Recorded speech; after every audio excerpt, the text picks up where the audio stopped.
Good evening, everybody. Welcome into HogvilleNET Hoops Live. This is my post game.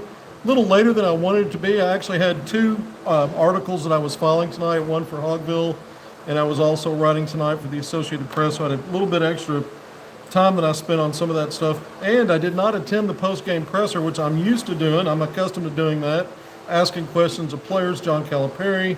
I've seen some of the post game comments, was not in the press room. But I'm, again, live still at Bud Walton Arena down in the, we'll call it the museum, near the south entrance, as we're coming to you to just give a quick tonight, very brief post-game wrap. I think the first thing off the top of my head is so much talk in the offseason and even recently that this has the makings, this team, of a Final Four, final weekend kind of team with a lot of things that have to go right, staying healthy. But I think there are so many question marks right now. Yes, you won the game 79-75 over Samford. You had a 15-point lead with 7 minutes left. And give the credit to the Bulldogs for fighting back and, a couple of times got it within a two-possession game. The final margin's a two-possession margin, 79-75, a 4-point win. But this is not a team right now that I look at it again, more question marks, and I think it's a team it's hard to take this Razorbacks team seriously right now. Because when you start thinking about what the expectations are coming into the season in a top 15 national ranking, some of us thought maybe that was a little too low. It was kind of close. I said 10 to 15 range and top 3 SEC. Right now, it's really hard to look at the results of late and go there. I mean, Arkansas earlier in the week, final margin 93-56, 37 points against UCA, but a 9-point lead at halftime, a 7-point lead in the first 3 minutes. It was whittled down to 7 in the second half. Arkansas ended up blowing that game open, but tonight it was kind of it reminded me of UCA until it got to a point where there was no blowout. Again, Arkansas found a way to get to a 15-point advantage with about 7 minutes left. And Samford, every time Arkansas stretched out to a 10, 11, 12-point lead, Samford always hit a couple of threes. Arkansas would have a turnover, some breakdowns, plenty of defensive breakdowns tonight. It's a really good Samford team in terms of how it moves the ball. Was impressed from the outset. Not a lot of turnovers. They're smart with the basketball. Good spacing when a pass is made. The offensive player receiving the pass is already making his move on the catch. It's one dribble or no dribble in a pass, or a dribble to a spot where defenders trying to close or stay in his assignment integrity, and the offensive player is just moving to where he ain't, and it creates space. And so Arkansas had a hard time kind of chasing the good ball movement. And again, when Samford put the ball on the deck, there was purpose in just about everything that team did. There was no wasted movement or dribbling. That was a fundamental basketball. Someone saying here, yeah, Samford played fundamental basketball. Thank you for the comment. Let's give the Bulldogs some credit.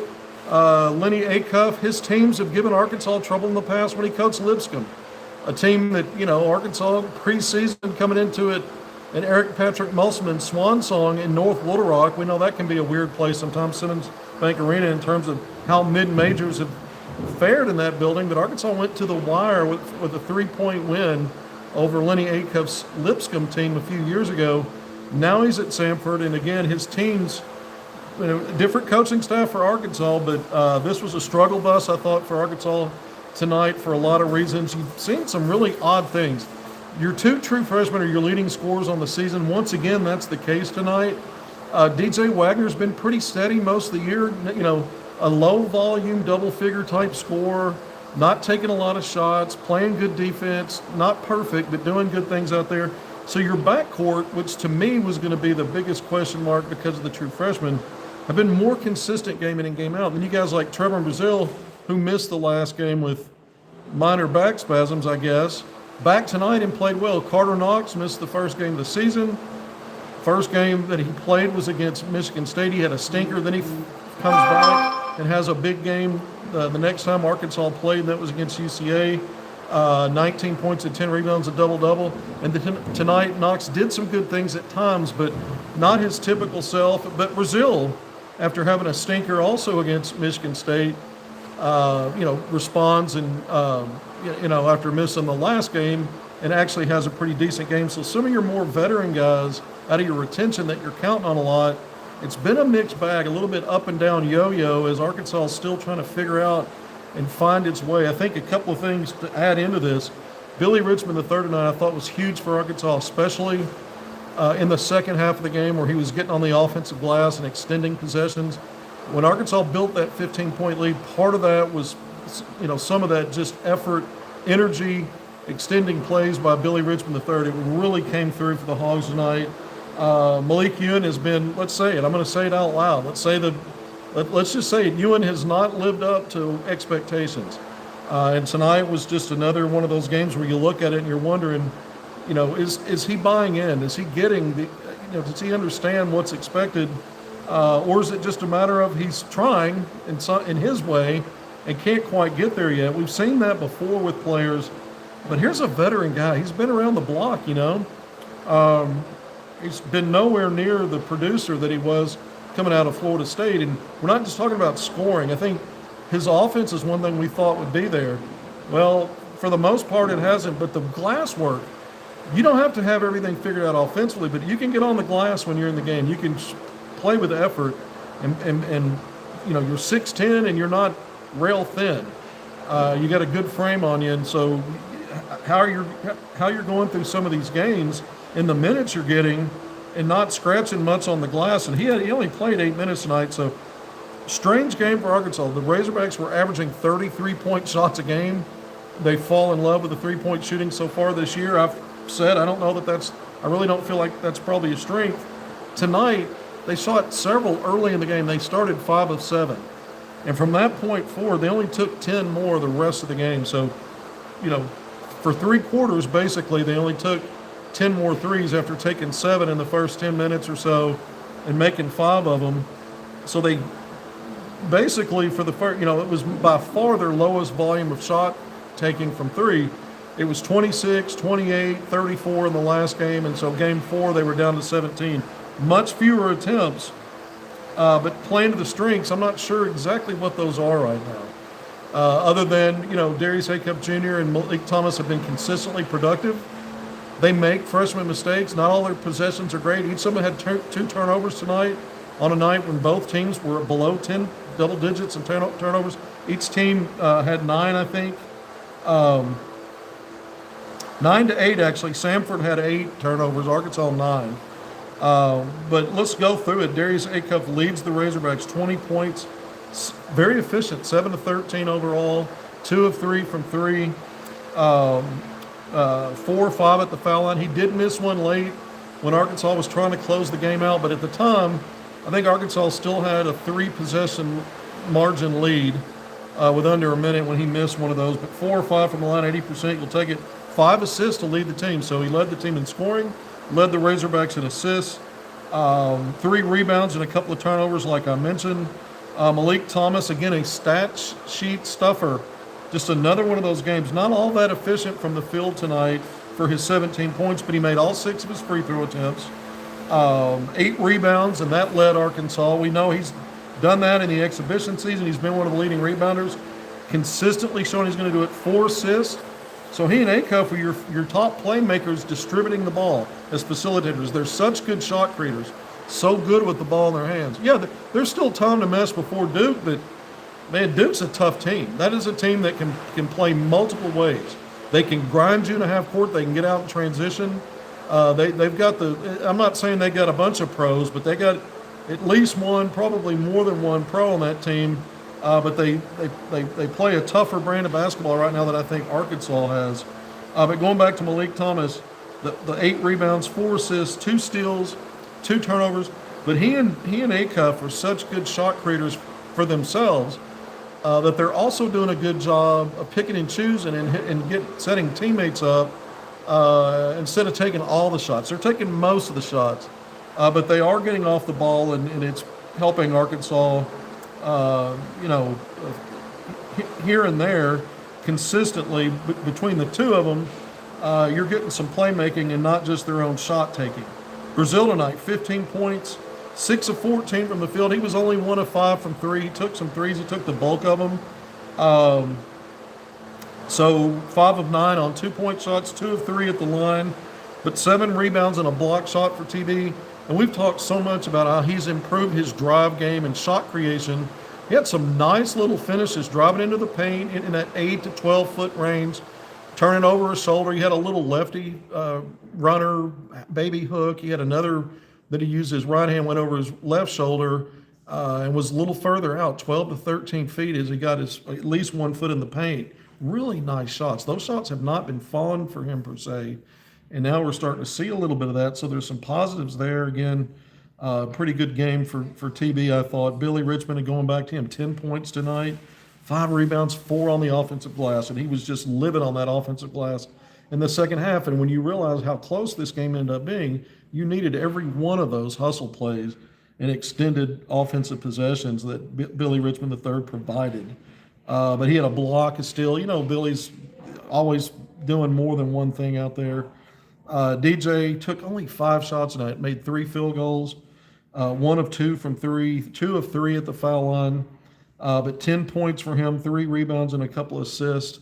So DJ with a good floor game. Carter Knox, an off night. You know, he's just been a yo-yo when he's been out there. He has missed, did miss the season opener, the win over Southern, but only 4 points, didn't take a lot of shots.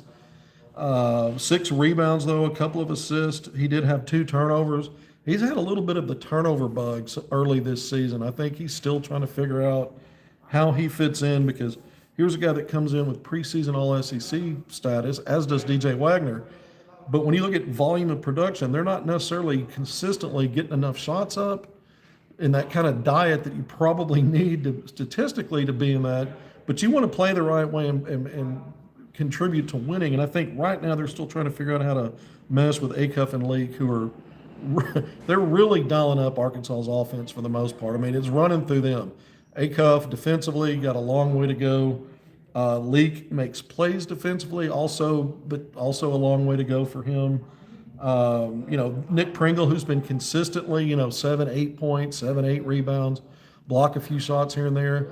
This was not the kind of matchup night for him defensively. This team moved the ball too well, created so much space, and he's a guy that needs to bang. He's a guy that needs bodies and traffic and slashing, and this team gets you out of sorts. They shoot a lot of threes off the ball movement, and then they attack you when you try to run out, close, or you get out of position help or gap help, and they get you get down the lane for basically no contact layups and dunks. I mean, it was a steady diet of that all night, and every time Arkansas tried to extend the lead, it couldn't.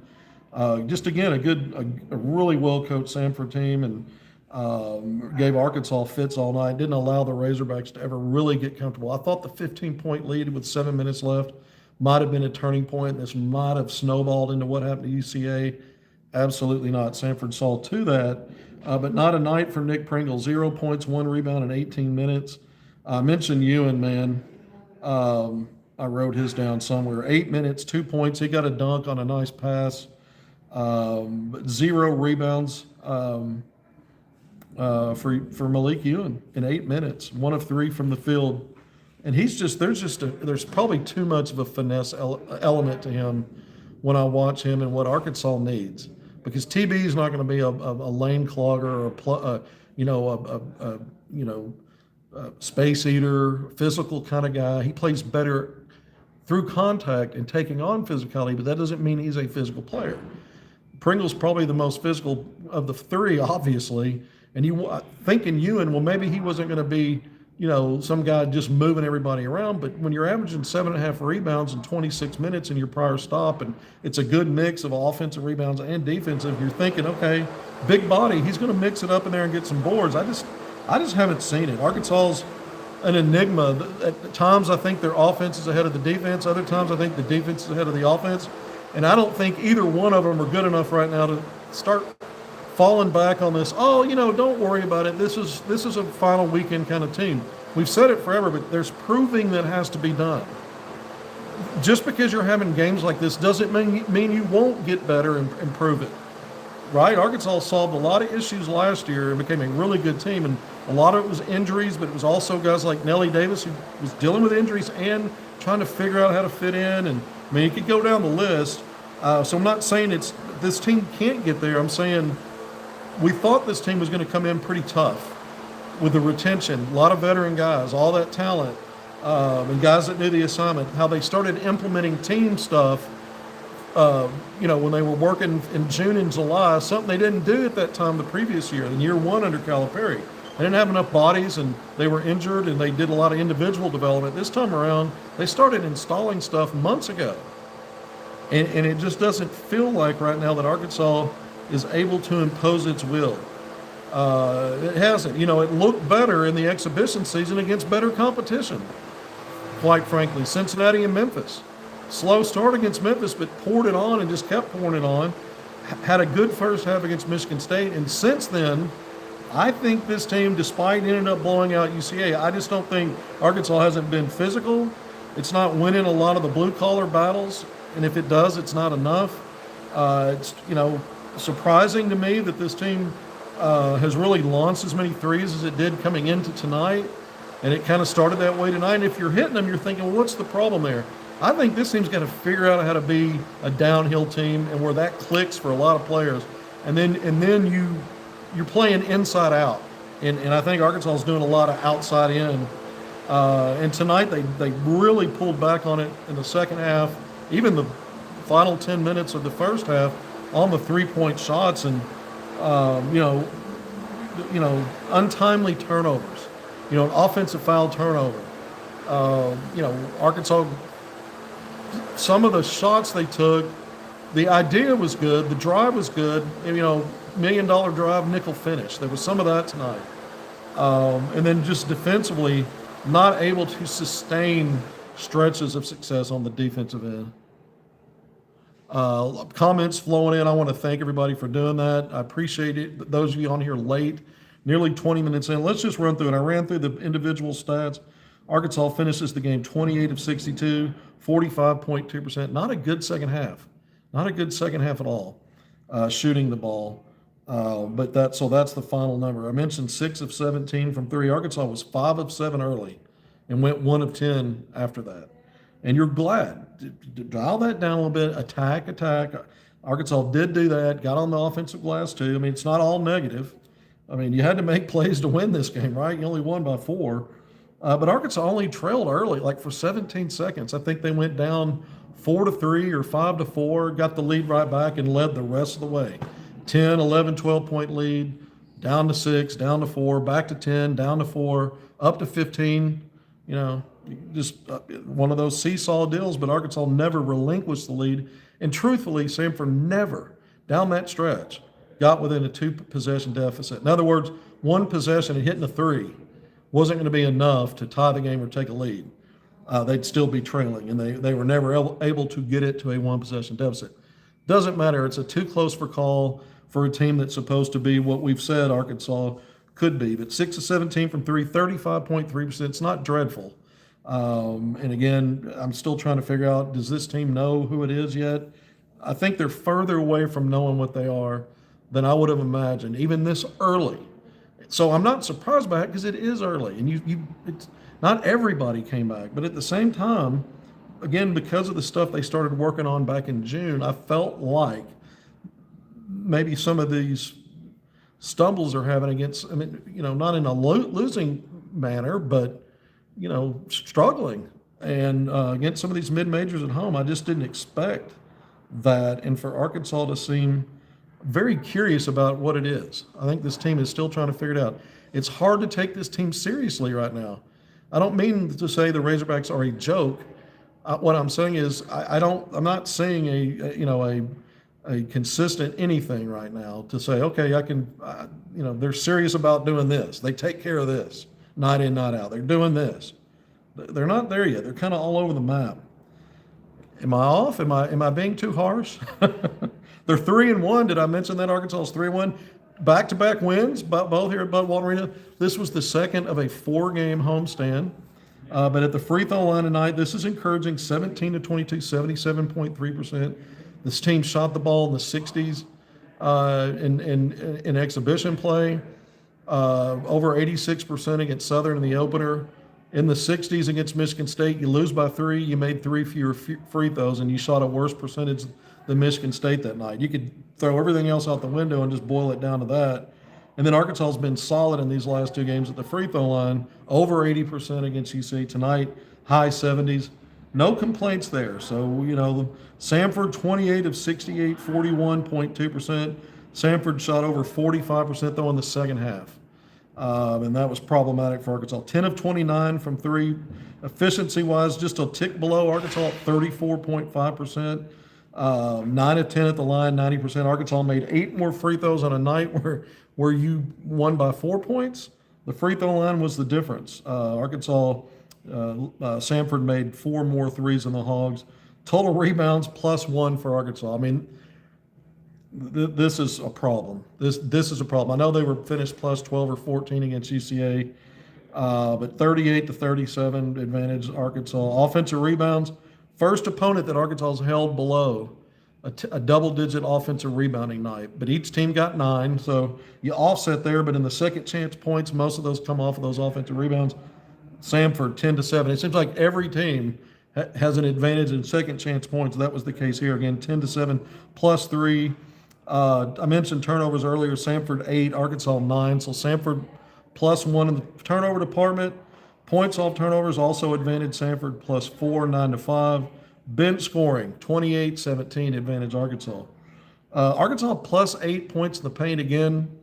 Because of these styles, I know Lipscomb gets some easy scores because of the way they move the ball, and it eventually leads to some of those. But Arkansas should just be getting in the paint at will, whether it's half court or transition. They did in transition. This was really the big win for Arkansas. They were +8 points in the paint, so they did win that 40-32. But fast break scoring, this was Arkansas's best category, +13, 22-9. So if you want to look at the free throw line and you want to look at the fast break scoring, this is where Arkansas was really superior in this game. Because I think if you looked at how the offenses functioned, Samford's offense functioned and performed better than Arkansas's. But not across the board. Arkansas got out and ran when it could, +13, and then they got to the line. Bigger, longer, more, bigger bodies, bigger team. At some point, when you're not shooting threes all night, you should benefit with some free throw opportunities by attacking, and Arkansas did that just enough. Arkansas had 4 blocks. Samford, if I've said Lipscomb several times here, I apologize. It's Samford. Arkansas 4 blocks. Samford didn't have any. That's not a team built for rim protection. Each team had 5 steals. Samford was doubling Arkansas up at halftime, 4-2 in the steals department. And Samford actually had 17 assists, Arkansas only 13. But each team ended up with 28 made field goals tonight. So when you really look at it again, Samford with 4 more threes, they actually outscored Arkansas when you add up field goals and the points that came from field goal shooting. The free throw line then would be the difference here. So you lose by 3 at Michigan State. This didn't feel like a down to the wire kind of a game, even though, if the last minute and a half had been a little hairier for Arkansas, who knows? But, again, a 3-possession lead until Samford scored, I think, a 3 to get it to 4, and then it was a 2-possession, but there wasn't enough clock left. Not quite the same kind of ending as Michigan State, but a 3-point loss versus a 4-point win. And the free throw line in each case ended up being, when you're counting up field goals and points off field goals, the difference there. So I know I'm kind of repeating that. Sometimes stats are tricky, and sometimes the things we take for granted that Arkansas should shoot more free throws on its home court with all the body advantages, and they did, that was enough to be just a little better tonight. Samford's got really good. I mean, they had the guy come off the bench, Zion Wilburn. He really, every time I thought Arkansas was figuring Samford out and going to step on the throat, this guy comes in and hits dagger threes or ball fakes and drives all the way in. And Matador defense, nobody gets in his way. He goes in and lays it up. They had different players. They had 5 players in double-figure scoring. Now they're monster 3-point shooter, averaging nearly 30 points per game. Arkansas kind of held him in check relative to what he's used to doing, about half his points. But everybody else stepped up. There was a couple of guys named Norris, for few possessions, like Chuck Norris times 2. So both teams with 5 players in double-figure scoring, and Samford did a good job tonight. Give that team some credit.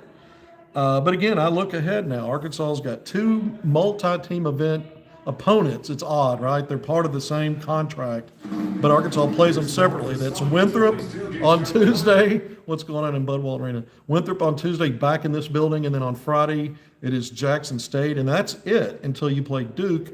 You get almost a week off. You're going to play in here again Tuesday, Friday, Winthrop, Jackson State, weekend all, or no games through the weekend, and then you won't play again in the midweek until you get to Thanksgiving Day, November 27th in Chicago, Duke. I mean, this is another opportunity for Arkansas to, not only compete and show well on a national stage, they need to start winning some of those games in non-conference play. They got one quality win under Calipari in November and December. We're not in December yet this year, and we're just about halfway through now in November. But only one quality win, that was Michigan.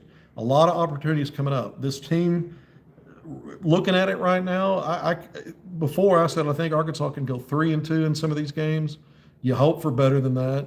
2-3 won't kill you, but right now it'd be hard for me to say, yep, Arkansas is going to win that game. Even Louisville in this building right now, the way this team's playing and some of the question marks,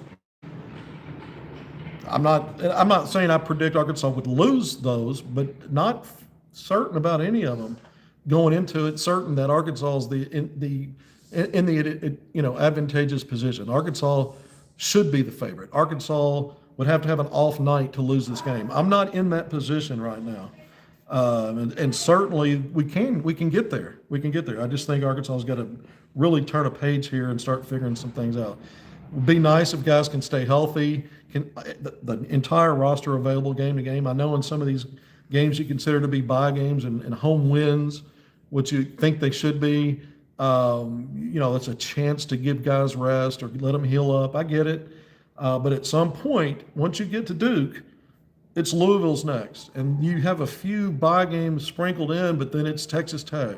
And then it's, Duke, Louisville, Texas Tech, Houston, bam, bam, bam. And before you know it, you're in SEC play, and you know what that means. You know what that gauntlet is. And so not all's lost here. This was a disappointing night, I thought, except for the win, which is, heals all the other disappointments in terms of, it doesn't hurt your resume much. I don't think it'll hurt it much. But if you lost this game, it would certainly be a kind of a resume crusher. All right, I'm signing off. What a long day it's been. I wanted to talk recruiting. There's a new sheriff in town. We got J.J. Andrews signed on Wednesday. I did a show, an interview, did a live from his ceremony. 5-star, 6'6" wing at a Little Rock Christian Academy. Got everything official on day one of the week-long early signing period, November 12th. That was Wednesday. And then you had Abdou Toure, who's actually tomorrow morning in West Haven, Connecticut, having his signing ceremony. But he officially, it's performative. He'd officially gotten the paperwork done. University announced that on Wednesday. It's a little bit odd. I thought they might hold off making the public announcement until he did his ceremony. They didn't, and I'm not here to criticize. I'm just saying it seemed a little off train there. But those two down, and we're waiting on Bob Alladot. A lot of information swirling out there where Maryland is really pushing hard to keep him home. There's just a lot of talk and a lot of chatter right now about that. And I've always said Calipari has limits as to what he's willing to do. I feel like Arkansas has been in the lead here, but things can change in recruiting and do, and so we're keeping an eye on that. As of now, I still favor Arkansas. I still have Arkansas as the leader, but if it gets to a point where that's not the case, we're going to come back and talk about it.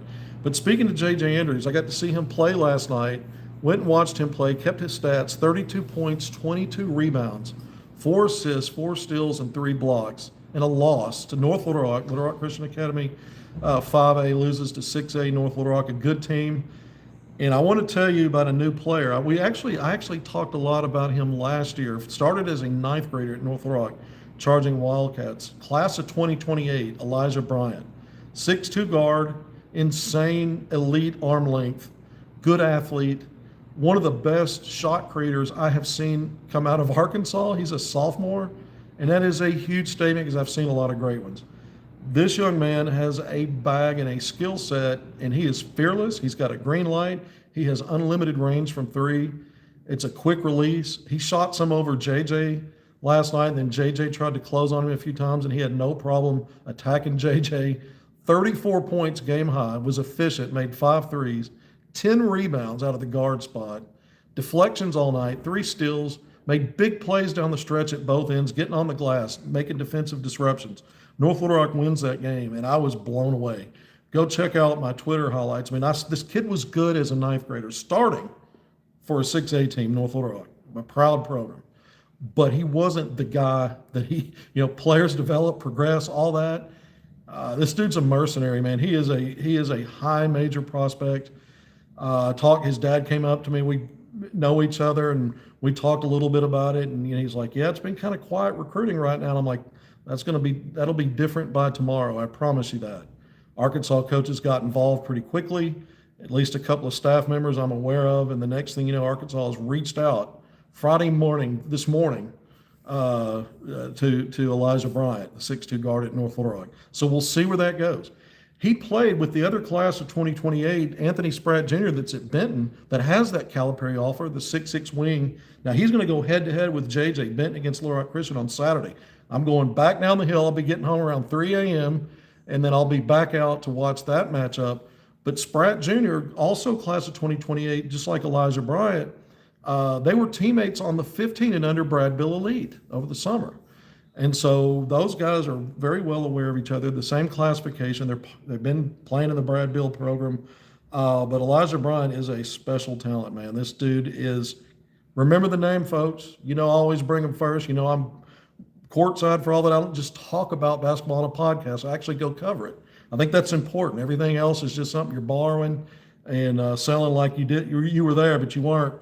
But some of these players in state, man, are insane. There's a lot of good talent, and tomorrow's another day of, let's see if Arkansas sends any coaches, anybody shows up. This time last year, Calipari and Chin Coleman came down to watch Isaiah Seeley, current Hog freshman. He played tonight, by the way. He hit a free throw, played 2 minutes. Seeley go up against JJ Andrews in Little Rock Christian Academy versus Seeley in Springdale. Let's see if Arkansas sends any coaches down to the 501 tomorrow to see some of these prospects. All right, I really am signing off. I know I have a habit of saying I'm goodbye, and then I start talking more. Cal should give Kevin a green light. I don't know what the rest of that was, but I appreciate everybody. Thank you for joining me here on HogvilleNET Hoops. We came live tonight, Bud Walton Arena. Arkansas, the 21st ranked team in the country, 79. Samford unranked. The Bulldogs, 75. Arkansas, it wasn't one of those games where Arkansas was really at risk of losing in the final minute. But when you look at that final score, you're glad there wasn't another minute or two left to be played. Until next time, appreciate all of you. Be great in all your endeavors. We'll see you soon.